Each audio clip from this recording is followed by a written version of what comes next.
Merci donc à BPI France d'avoir organisé cet événement et merci de nous donner la possibilité chez Dreamquark de présenter ce qu'on fait autour de l'intelligence artificielle. Nous, on est une entreprise française que j'ai fondée en 2014. On a une spécificité, c'est que nous, on est spécialisé sur le secteur financier. Donc, au sein de l'entreprise, on a des personnes qui sont des experts du secteur financier, donc des anciens de banque. Par exemple, en fin d'année dernière, on a recruté l'ancien Chief Investment Officer global de Standard Chartered, qui pouvait plus de la vie à Singapour, complètement confiné, qui souhaitait revenir en Europe, dans un environnement un peu plus agréable, et changer d'une vie corporate vers une entreprise de tech pour pouvoir appliquer la technologie à des problématiques métiers. Donc, dans notre entreprise, globalement, depuis le début, on développe les technologies, donc on fait de la recherche interne sur des problématiques qui sont clés autour de l'usage, du déploiement et de l'explicabilité des modèles d'intelligence artificielle, et on le package dans des solutions. On a deux offres que je vais rapidement présenter. Notre offre historique qui s'appelle Brain Business Studio, qui est un studio no-code pour facilement concevoir et mettre en production des modèles de machine learning. Et puis, à côté de ça, on a une offre qui est un peu plus technique, où globalement, on accompagne des grands acteurs à déployer ces technologies d'intelligence artificielle. Le studio est un outil plus user-friendly, et progressivement, avec la demande et la seniorisation, le fait que les gens deviennent plus expérimentés sur les sujets d'intelligence artificielle, on va aussi dans cette tendance de fournir des outils un peu plus pointus, mais toujours dans une optique d'industrialisation de l'intelligence artificielle. Donc l'équipe autour de moi, on va dire la moitié est technique. Notre CTO est un expert de la sécurité informatique, du développement de logiciels, ancien de Thales. Notre directeur commercial est un ancien de Crédit Agricole, de Experian, donc quelqu'un qui connaît bien la donnée et le secteur financier. Et on a des experts financiers comme Renaud ou Alexis qui connaissent le métier. Et avec eux, on développe une offre pour répondre à l'ensemble des éléments de la chaîne de valeur d'une banque ou d'un assureur ou d'un asset manager, aussi bien au niveau des fonctions support, en intégrant bien sûr aussi la data science de manière à ce que la data science puisse créer plus de valeur pour le business, jusqu'au front office. Et notamment, on travaille sur des offres de Next Best Action que je vais présenter un petit peu aujourd'hui. Nous, notre différenciant, c'est effectivement cette triple compétence, à la fois logiciel, à la fois métier, à la fois data science, qui fait qu'on peut mieux comprendre les problématiques métiers et traduire ça, ou aider nos clients à les traduire en data, en algorithme, de manière à répondre à leurs besoins en intégrant les enjeux aussi réglementaires. Parce que lorsqu'on veut déployer un modèle qui crée de la valeur ou une chaîne de modèles qui crée de la valeur dans une banque ou chez un assureur, il y a besoin de comprendre le métier, il y a besoin de s'assurer que ça répond aux problématiques réglementaires. Donc, si on regarde les grands cas d'usage sur lesquels on travaille, alors il y a un nouvel axe qu'on développe qui est l'axe ESG, mais c'est essentiellement autour de l'amélioration de la relation client. Nos clients veulent fournir une meilleure expérience, veulent mieux vendre, identifier quels clients prioriser lorsqu'ils ont des actions à mener, identifier les clients qui décident de partir de manière à les retenir. Et puis ensuite, il y a tout ce qui est autour du risque et de la conformité. Et je dirais un petit peu plus conformité que risque, puisque nous, on spécialise un peu plus sur le sujet lutte contre le blanchiment, où on travaille par exemple avec des gros acteurs de l'assurance sur ces problématiques de lutte contre le blanchiment. Donc sur notre offre, comme je disais, il y a deux parties. Il y a Brain Business Studio, qui est une offre clé en main pour concevoir, déployer et expliquer les modèles d'intelligence artificielle. Et à côté de ça, une offre, on va dire, où on est un peu plus en partenariat avec nos clients. On utilise tous nos actifs technologiques et on les aide à déployer donc ces offres de Next Best Offer, Next Best Action, qui est un sujet clé aujourd'hui dans le secteur de l'assurance ou le secteur de la gestion de patrimoine. Et donc, pourquoi on fait ça? Parce qu'aujourd'hui, par exemple, dans la gestion de patrimoine, nos clients sont beaucoup dans une logique déterministe, c'est qu'ils ont énormément de règles réglementaires, ils appliquent les réglementations MiFID, solvabilité, peuvent être différentes dans d'autres géographies, et ils ont énormément de règles qui leur disent ce client-là, voilà ce que tu peux faire, voilà le type de produit que tu peux lui vendre. Et ce qu'ils aimeraient plutôt faire, c'est passer dans une logique d'apprentissage où au travers de l'ensemble de la donnée qu'ils récupèrent sur les différents touchpoints, que ce soit sur le site web, que ce soit dans les échanges avec le conseiller, ben, ils veulent identifier ce que les clients aimeraient acheter, quels sont les produits qu'ils aimeraient qu'ils soient conçus. Et puis, au fur et à mesure du temps, dans une relation, notamment en banque privée, ce qu'on voit, c'est que c'est des relations longues. Il faut être en mesure de tenir dans la durée et donc d'identifier au fur et à mesure du temps quelle est la meilleure action que je fais pour pousser un petit peu mon client jusqu'à ce qu'il convertisse ou quelle est la meilleure action que je dois faire dans le temps pour éviter que mon client parte. Donc un exemple d'application de cette offre Next Best Action ou Next Best Offer, c'est chez un gros acteur de la gestion de patrimoine international qui a utilisé donc, notre plateforme Braze Business Studio pour créer des modèles de machine learning, les déployer, les intégrer à une app interne. Et en utilisant l'explicabilité qui est fournie par notre plateforme et des modèles de machine learning de classification de recommandations, ben, ils ont réussi à augmenter leur conversion de 75%. Et il y avait deux parties. Une partie où on identifie une appétence pour une offre de conseil. Donc les clients sont conseillés par la banque. Et lorsqu'ils sont conseillés, le conseiller en gestion de patrimoine va fournir des recommandations de produits d'investissement, de titres dans lesquels investir, de l'obligataire, de l'action. Et ben, on recommandait nous-mêmes les différentes familles de produits qui étaient intéressantes pour un client. Et grâce à ça, on voyait qu'ils augmentaient de x3 leur taux de conversion. Donc, ce n'est pas la même chose que l'acheter, puisque le client a investi. Ils ont une petite commission là-dessus, mais un vrai intérêt. Donc, notre solution Brain Business Studio, donc, je dirais que c'est une offre qui va permettre de facilement concevoir des modèles de machine learning, les intégrer dans un workflow. On fournit des moteurs de recommandation, on fournit des approches un peu plus classiques de classification. On a différents types d'algorithmes qui sont fournis.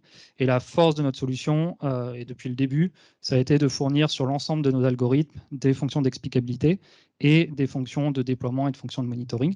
Et ce que je présenterai un petit peu plus tard, c'est comment on continue de faire avancer ce sujet de l'explicabilité, parce qu'on voit beaucoup les mêmes choses, les mêmes algorithmes, SHAP, etc., sur des algorithmes de type XGBoost, et on essaye d'aller plus loin, de traiter aussi ces problématiques sur des algorithmes qui sont aujourd'hui moins, où l'explicabilité a fait moins de progrès, et de manière à nous assurer que DreamQuark permet à nos clients d'être toujours en conformité avec les attentes, soit de leurs régulateurs ou leurs propres attentes internes.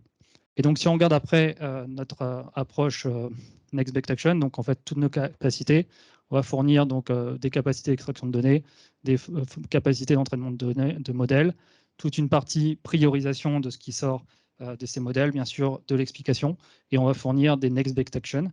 Et en fait, notre approche, c'est que ça sera intégré avec les outils de nos clients, et on fait aujourd'hui des gros partenariats avec des solutions, par exemple, de front office qui sont utilisées par des banques ou des conseillers en gestion de patrimoine qui intègrent notre offre de manière à ce que leurs clients eux-mêmes puissent les utiliser. Donc, les 5 étapes, bon, ça on l'a vu un petit peu, hein, c'est toujours les mêmes. Extraction, préparation de données. Donc ça, c'est un endroit où jusqu'à présent, on était un peu moins fort parce qu'on avait mis l'accent sur la partie machine learning. Donc depuis quelques temps, on a fait pas mal d'actions de manière à fournir des nouvelles capacités d'extraction de préparation de données. On est très fort historiquement sur la partie modélisation, génération des prédictions et communication, et puis sur la partie gouvernance et suivi, et je montrerai donc dans les démos ce que l'on fait sur ces différentes parties. Et donc, à la fin, globalement, si on résume un peu lorsqu'un client utilise notre plateforme, ce qu'il a à la fin, bah, il a typiquement ce type de choses. C'est un container ou une série de containers orchestrés via Kubernetes qui va pouvoir déployer dans son infrastructure. Donc, on supporte l'ensemble des gros fournisseurs de cloud, que ce soit AWS, GCP, Azure ou IBM, et on va pouvoir très facilement se déployer dans leur infrastructure de manière à ce que la donnée ne sorte pas, puisque c'est un vrai enjeu. Et malgré le fait que cette donnée ne sorte pas, on a aussi renforcé tous les sujets de sécurité, puisque les clients peuvent avoir parfois des doutes sur la partie sécurité. Et donc, toutes nos technologies sont packagées dans un Kubernetes qui va être dédié, avec une couche de sécurité. On a une approche qui est no trust zone, qui fait que en fait, tous les flux entre composants sont chiffrés. On a aussi développé des capacités d'obfuscation de la donnée de manière à renforcer pour nos clients la sécurité de leurs données. Donc, si on revient, et puis je vais passer à la démo maintenant, juste avant, donc, nos capacités technologiques. Donc, nous, on se focalise sur des workflows de machine learning complets, depuis l'ingestion des données, la conception des modèles, le déploiement de ces modèles et le monitoring des modèles en production, avec aussi la possibilité de réentraîner les modèles. On va avoir donc différentes capacités de déploiement en SaaS, dans le cloud public ou privé. On a un très gros accès sur la sécurité de la donnée. C'est pour ça que notre CTO est d'ailleurs un expert de la donnée. Donc, tous les accès aux modèles sont individualisés ou en collaboratif, avec des droits sur chaque modèle, sur chaque jeu de données, chaque API qui est déployé. On va avoir différents types de prédictions qui peuvent être réalisées, que ce soit de la multiclassification, de la régression. On va pouvoir combiner des modèles avec des règles métiers, puisque parfois le modèle est performant pour identifier qu'un client peut être appétant à un produit, mais les règles de gouvernance interne empêchent que ce produit soit recommandé. Donc, on va pouvoir appliquer des règles au-dessus de ça. Et puis, on a développé depuis 2020 des nouvelles capacités autour du traitement du langage naturel ou des algorithmes multitâches. Et encore une fois, donc, on fait de la R&D. Maintenant, si juste avant, puisque la grosse force de notre plateforme, c'est sur ces 3 sujets, donc requête, donc on va pouvoir, une fois qu'on a un modèle ou un workflow, le déployer en un clic. On va pouvoir faire donc des appels en lot ou individuels en temps réel. On va avoir donc des capacités de MLOps, donc on va avoir toutes les capacités de surveillance du drift de la donnée, ensuite toute la surveillance du drift des prédictions, puis quelque chose qui est un peu moins visible dans les plateformes généralement, c'est ce qu'on appelle le concept drift, c'est que la donnée et la cible peuvent varier d'une certaine façon, qui fait que le comportement complet du modèle a changé. Et parfois, la donnée peut sembler à peu près la même, mais sauf que le comportement a complètement changé. Et puis après, là où on est fort depuis 2015, les gens ne parlaient pas d'explicabilité, ont développé déjà des premières approches sur des images ou sur des données tabulaires. Et donc, on a continué de renforcer ces approches avec notamment des nouveaux développements récents sur le traitement du langage naturel ou les séries temporelles que je présenterai aussi rapidement. Et puis sur la fairness, puisque les régulateurs s'intéressent beaucoup à l'équité des modèles.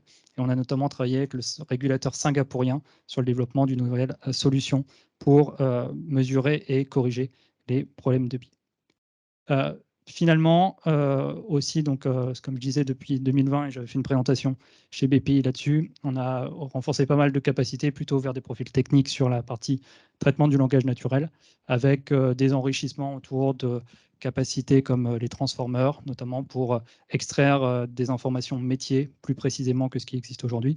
Et donc, on a la possibilité de déployer un pipeline complet depuis le pré-processing basique de la donnée jusqu'à, par exemple, de la génération de texte à partir de données tabulaires pour être en mesure d'expliquer en langage naturel ce qui sort de nos modèles. Donc, je vais passer maintenant à la démonstration.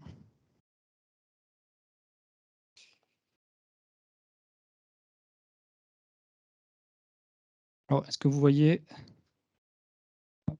donc...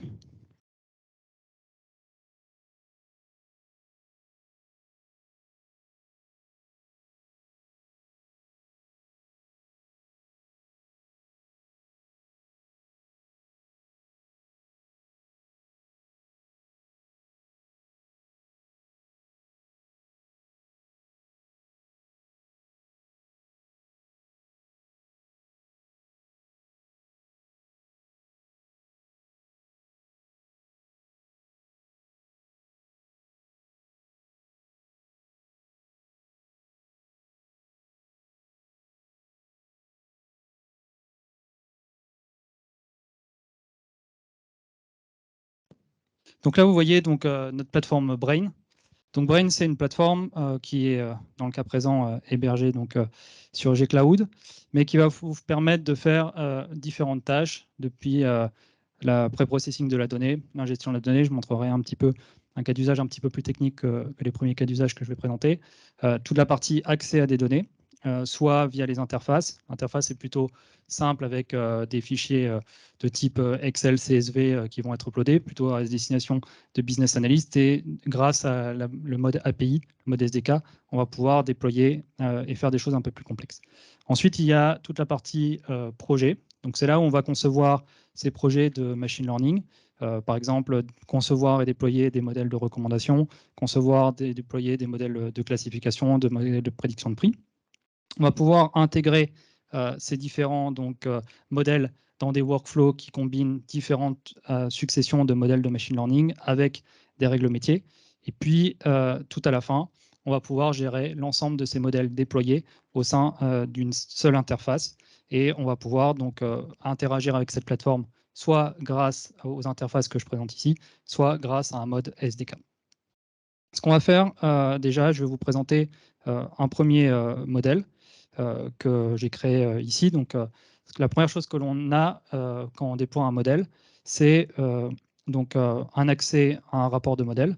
Donc, tout ce qui est fait par la plateforme est documenté de manière à ce que vous puissiez le récupérer, le partager avec votre régulateur, le partager avec les équipes de conception des modèles, de manière à le vérifier et surtout à s'assurer que c'est documenté, archivé et que vous puissiez le réutiliser plus tard. Vous allez pouvoir donc concevoir une team projet. Donc, on va pouvoir, ici c'est moi qui suis en charge de ce modèle, de cette API, et je vais pouvoir faire intervenir différentes personnes qui sont dans mon organisation de manière à travailler avec moi, soit sur un jeu de données, soit sur un projet, soit sur une API. On va avoir donc la possibilité de prédire grâce à cette interface, soit des prédictions en lot, soit des prédictions grâce à un mode API. Donc là, vous avez une petite interface pour interagir avec l'API, mais vous avez aussi le lien qui vous permet d'intégrer cette API avec votre logiciel. Et vous avez aussi la possibilité, ici, on l'a désactivé, mais vous avez donc la documentation de l'API qui est déployée et un mode où on peut télécharger cette API de manière à le déployer en local ou sur votre infrastructure. Vous allez maintenant avoir la possibilité de visualiser les scores qui ont été générés. Donc ici, c'est un problème autour de l'attrition. Donc j'ai des données sur l'attrition et notamment des données sur la quantité de transactions que mon client va réaliser. Et on a différentes informations qui sont fournies. Et donc Brain va nous mettre en avant les 5 meilleures variables qui ont été identifiées par le modèle. Et vous avez la possibilité de faire des simulations. Et donc, par exemple, de voir si vous avez ces 5 variables-là qui sont les variables les plus importantes, ce qu'il se passe lorsque le taux de transaction augmente. Donc, vous voyez ici que, par exemple, le montant total augmente en fonction du nombre de transactions. Donc, vous allez pouvoir modéliser un petit peu plus finement le modèle que vous avez créé. Si vous voulez créer un modèle, ce que vous allez faire, c'est partir d'un jeu de données. Donc, on va ici prendre un jeu, par exemple, de churn. On va avoir tout d'abord la possibilité de faire des comparaisons entre des jeux de données, parce que quelque chose qui est important lorsqu'on fait un modèle de machine learning, c'est de s'assurer que lorsqu'on a différentes copies de jeux de données générées au cours du temps, il n'y a pas de dérive de la donnée, parce que si vous avez une dérive forte de cette donnée, ça peut avoir un problème, ça peut causer un problème lorsque vous faites votre modélisation. Donc vous allez, on va repartir ici. Ce qu'on va faire, c'est créer un modèle. Donc ici, on va faire un modèle de prédiction du churn.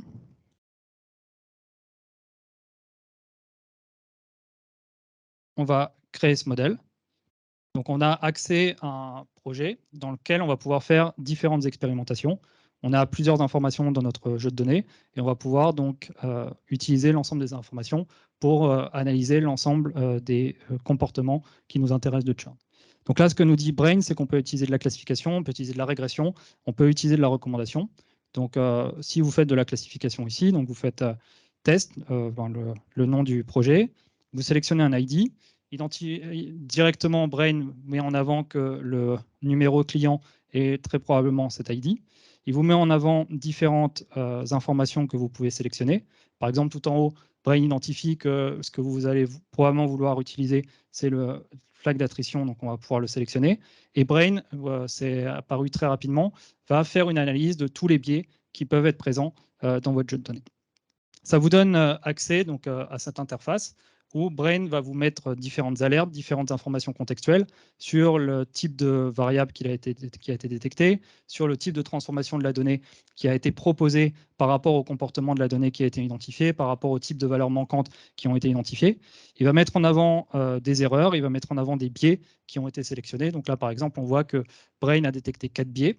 notamment un biais avec 2 modèles, puisque dans ce jeu de données, il y a déjà des modèles qui ont été utilisés pour prédire le risque d'attrition. Et donc, Brain identifie que ces 2 variables sont très fortement corrélées à ce qu'on a envie de prédire, et donc va nous alerter. On va avoir la possibilité de sélectionner différents types d'algorithmes. Donc, on a des algorithmes poussés, réseaux de neurones. On a des algorithmes qu'on appelle TabNet, qui est un réseau de neurones auto-explicable. Donc, au moment où le réseau de neurones est en train d'apprendre, il va apprendre à générer ses propres explications. On a des approches plus classiques de boosting. Et donc, on va, à partir de ça, pouvoir sélectionner le nombre d'algorithmes qu'on va vouloir utiliser dans notre modélisation. Si on est d'accord avec ça, on va pouvoir appuyer sur Next, on a un petit résumé, et on va pouvoir directement lancer le projet. Une fois qu'on a donc un projet, donc je vais pouvoir prendre par exemple un projet qui a été déjà créé sur ce test d'attrition. Donc ici, j'ai un premier projet. Ça nous donne une information sur le modèle qui a été déployé. Donc là, on sait qu'il y a 5 modèles. Un de ces modèles ici est déployé comme API, et on va avoir un petit rapport sur le type de performance que Brain a identifié. Donc là, on voit qu'on a un modèle plutôt précis. On va avoir la possibilité de sélectionner des seuils de décision. Donc le seuil de décision, c'est le seuil au-dessus duquel une prédiction est considérée positive et en dessous duquel une décision est recommandée de considérer négative. Et on va pouvoir le faire assez facilement. Si vous êtes satisfait avec votre modèle, donc vous avez la possibilité de automatiquement le déployer sous forme d'API ou intégrer ce modèle à un workflow. Et donc un workflow, comme je l'expliquais, donc on va faire test attrition, c'est une combinaison de un ou plusieurs modèles qu'on va pouvoir enrichir de règles métiers. Donc typiquement ici, j'ai mon premier modèle. Mon premier modèle va me donner un score sur l'ensemble de mes clients, mais typiquement, je n'ai pas forcément envie d'appeler l'ensemble de mes clients. Il y a peut-être des clients que je considère pas intéressants en termes de valeur, ou des clients qui doivent être plutôt priorisés parce que mes équipes n'ont pas suffisamment de temps pour se concentrer sur l'ensemble des clients. Donc là, par exemple, j'ai une liste d'informations supplémentaires que je vais pouvoir utiliser. Typiquement, par exemple, l'income catégorie. Je vais pouvoir sélectionner dans quelle liste le client apparaît. On peut aussi identifier, par exemple, le genre, l'identifier dans une liste et à partir de là, ajouter une règle. Et si la règle est validée, dans ce cas-là, on va afficher la prédiction. Si la règle est invalidée, dans ce cas-là, on va mettre une alerte qui va permettre à l'utilisateur de comprendre pourquoi la prédiction n'est pas affichée. Donc on va pouvoir ensuite sauver, le lancer et avoir comme ça une succession de modèles très simplement réalisés grâce à la plateforme. Ce que je vais faire maintenant rapidement, c'est vous présenter un mode un petit peu plus technique de Brain qui est ici. Donc comme je vous disais, dans cette solution Brain, il y a la possibilité donc de faire tout soit avec l'interface, soit avec un mode dit SDK. Donc, typiquement, dans ce mode SDK, ce qu'on va faire ici comme démonstration, c'est une problématique qui est un petit peu autour de l'ESG. Donc, on a des rapports annuels, des rapports PDF, et on va vouloir extraire l'information de ces rapports PDF pour pouvoir faire des modèles prédictifs à partir de cette information. Donc, la première chose que l'on fait, c'est typiquement télécharger ces modèles. Donc, je ne vais pas appliquer toutes les transformations parce que ça prend un petit peu plus de temps. On va pouvoir donc télécharger, extraire l'information de l'ensemble de ces fichiers. On va avoir la possibilité donc d'enrichir, de faire des transformations de la donnée, de merger ces fichiers. Donc, vous avez un fichier qui est ici dans votre environnement technique avec les différentes colonnes qui ont été identifiées de ce fichier PDF. Vous allez pouvoir ajouter de la donnée externe. Donc là, typiquement, on ajoute de la donnée de la Banque mondiale de manière à avoir des informations contextuelles sur le pays où l'entreprise est située, donc une entreprise minière dans le cas présent. Et puis, on va pouvoir sauvegarder notre jeu de données. Donc maintenant, ce qu'on va faire, c'est on va se connecter à Brain.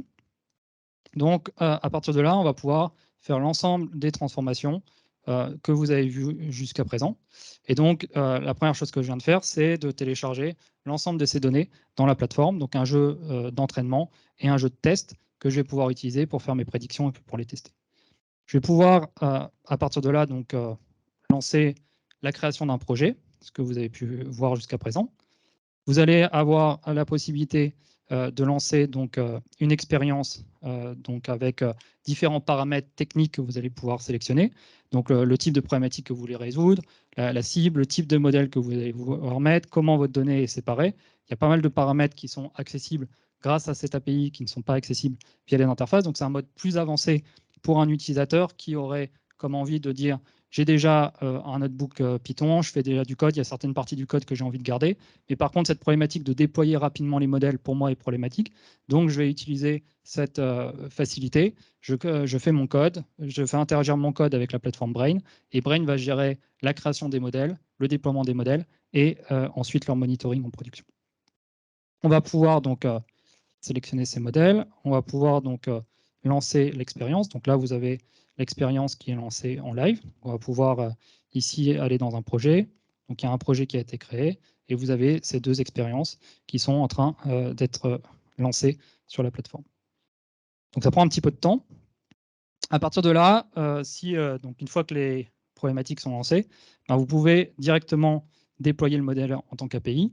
Vous allez pouvoir faire la même action que ce que vous avez vu juste avant, qui est l'optimisation de seuil. Donc cette optimisation va être faite automatiquement depuis votre environnement technique. Donc ici, si on voit maintenant, donc mon modèle a été finalisé, mon modèle a été déployé, et donc j'ai accès directement à mon modèle pour pouvoir faire l'ensemble de mes prédictions. À partir de là, donc, si je suis satisfait, ce que je vais pouvoir faire, c'est lancer un scoring. Et le scoring a lieu. J'ai plusieurs informations qui me sont fournies.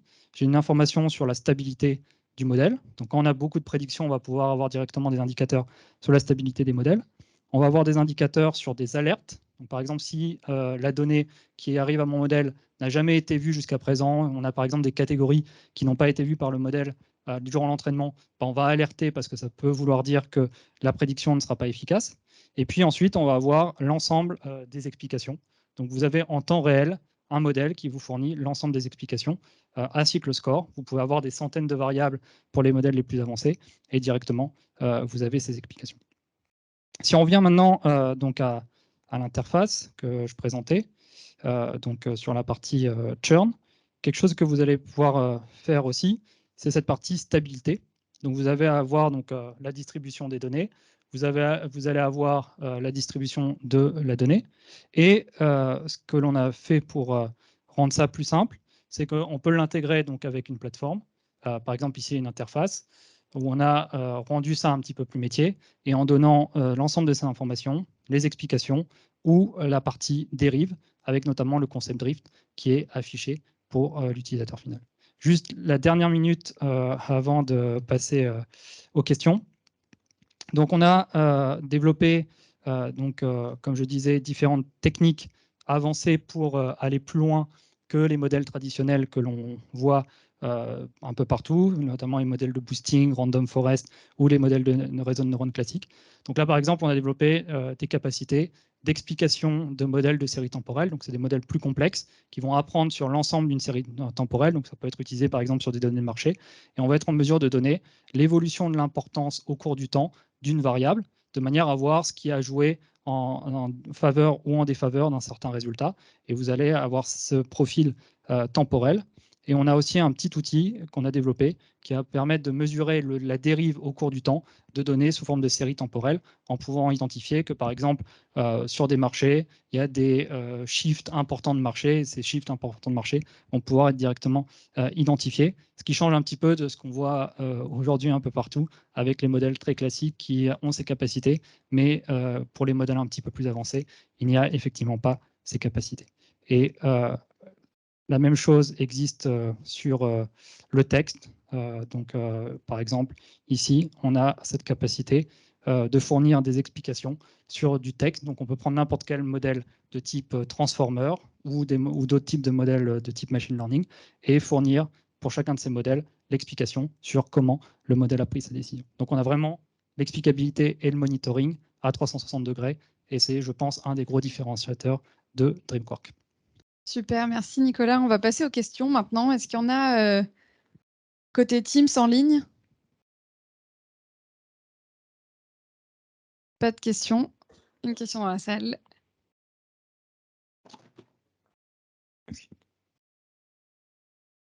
Bonjour, Andrea Agostinelli, la Banque Postale. Nous, on travaille un peu sur l'explicabilité des algorithmes.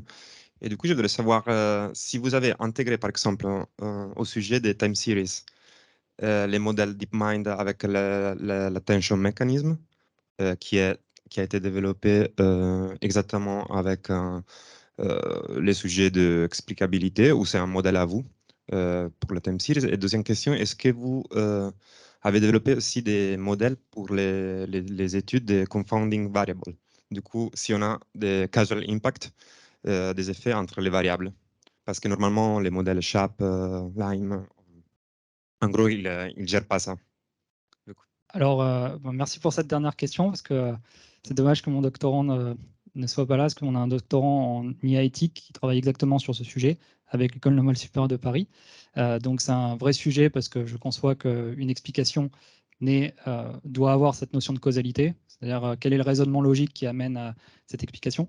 Sur la partie série temporelle, explicabilité, comme je présentais, on a commencé à travailler sur le sujet en 2015, donc on a une vision assez claire sur ce sujet. Donc on développe nos propres capacités d'explicabilité, tout comme sur les parties monitoring des modèles, on développe nos propres capacités de monitoring des modèles. La première application de cette explicabilité, par exemple, c'était sur les détections de maladies de l'œil. On avait développé une première entreprise qui développait une application pour les médecins de manière à détecter des maladies de l'œil. Et les médecins nous demandaient d'avoir cette capacité d'explicabilité pour savoir si les prédictions fournies étaient valides ou s'appuyaient sur des défauts, par exemple, d'une caméra. Et on faisait ça 2 ans avant Google, qui après a travaillé sur le même sujet. Donc ça fait pas mal de temps qu'on travaille, et donc on a développé tous nos propres outils. Et cette capacité que j'ai présentée sur les séries temporelles peut fonctionner sur pas mal d'algorithmes différents, à partir du moment où c'est des algorithmes de type réseau de neurones, puisqu'on s'appuie sur les composants internes des réseaux de neurones pour être en mesure de fournir ces explications. Merci. Est-ce qu'il y a une autre question? Est-ce qu'on... Oh, allez, Lucas. Merci. Juste une petite question rapide et merci pour la présentation. Du coup, quels vont être vos concurrents principaux sur ce périmètre-là? Et comment est-ce que vous en détachez en particulier? Ils sont dans la salle, hein, nos concurrents principaux, donc on peut les nommer, hein, puisque c'est les gros. Nous, notre différenciant, c'est cette vision qu'on a sur la partie, par exemple, explicabilité, le fait que tous les modèles sont quel que soit le modèle qu'on va avoir, il sera explicable, ce qui n'est pas le cas sur les plateformes que l'on va avoir aujourd'hui qui a été présentée. Après, notre offre se dirige vraiment beaucoup plus maintenant vers les métiers. On essaie d'être vraiment le traducteur entre la data et le métier. Donc, on fournit ces outils pour amener à ce qu'à la fin, il y ait une interface qui soit utilisée par des utilisateurs qui sont généralement tout en bout de chaîne. Donc, on va beaucoup se préoccuper de ces utilisateurs en bout de chaîne, quels sont leurs besoins, et ensuite remonter la chaîne jusqu'à la partie data science, préparation de données. Donc, on a une approche un petit peu différente, dans le sens où on ne va pas juste fournir des outils pour les data scientists, on va partir du métier, par exemple les conseillers en gestion de patrimoine, quels sont leurs besoins, et développer toutes les capacités, ce qu'on développe aujourd'hui, toutes les capacités pour qu'à la fin, les recommandations qu'ils ont dans leur outil, ils sont en mesure d'y faire confiance de manière à se traduire cela en business. Donc c'est vraiment ça notre positionnement, c'est le métier et la data combinés de manière à avoir une offre qui répond à ces utilisateurs finaux. Et on intègre les personnes dans la chaîne. C'est pour ça qu'on a maintenant des capacités un peu plus techniques, parce qu'on voit que les data scientists ont besoin aussi d'être impliqués dans cette chaîne et d'avoir par exemple la possibilité d'avoir un modèle qu'ils ont développé, combiné, qu'on va nous expliquer et qu'on va ensuite dont on va fournir les résultats à l'utilisateur final. Super, merci. Un petit clin d'œil pour le pull. Ah bah oui. Et si vous avez vu même cette démo-là était avec les couleurs de BPI, parce qu'on est chez BPI, donc il faut faire honneur à BPI. Merci en tout cas de m'avoir invité. Super.